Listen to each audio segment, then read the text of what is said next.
When the bottom falls out and you're waiting for them to come and save you, I want you to remember these 10 things, because this will let you know no one's coming to save you. So do what you can now.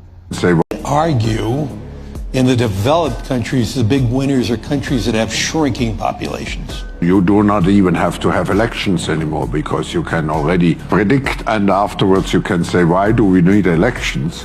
Because we know what the result will be. Our primary mission is, in fact, to set a global standard for the world for behavior. What we are very proud of now, the young generation, like Prime Minister Trudeau, President of Argentina and so on, that we penetrate the cabinets. You want the function, you want the service, right?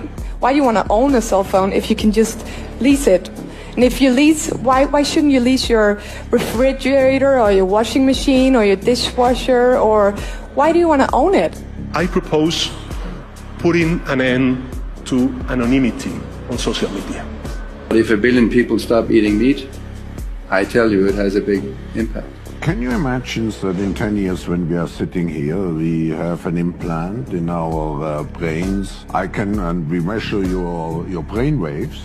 There's some really interesting research that we can plant false memories in the brain. People believing that they've been at Disney World with characters who are not Disney characters, taking photographs with those characters. And substituting humans for machines is going to be far easier in those countries that have declining populations.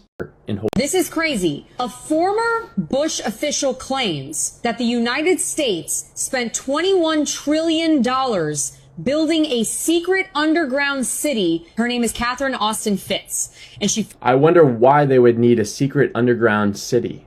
Formerly served as Bush's Assistant Secretary of Housing and Urban Development. He says that the United States government built this in secret in case of a near extinction event for the rich and powerful. She claims that this isn't just some underground tunnel, but that something tells me they know something we don't know, and it's almost like they're pushing for World War III these days, where we use nuclear weapons, and then all of these elites are going to go hide underground. Kind of like Mark Zuckerberg building a $100 million bunker in Hawaii. This is a massive underground city across the United States with over 170 bases. She even says, if you know about dumbs, you know about dumbs, and you know about how they use them and what they use them for. There's actually rail systems that connect all of these bases underground that allow them to cross the country in record time because they have insane technology that they're suppressing from the common man. Some are under the ocean, and that they are all connected with transportation. She started researching this in 2020 and says that on her website, missingmoney.com, you can go and look at the actual government financials and make a decision whether or not this is true for yourself. These people are truly scared. They want World War III. That's why they created these underground bunkers, is because they're going to hide out and create chaos on the surface. But one thing I will tell you, their nuclear war is never going to happen. There are powerful beings, call them angels if you will, that are protecting humanity and will never let this happen. And these elites know that their time is coming to an end and that these beings are going to take over and allow the common man to thrive again. This is crazy. A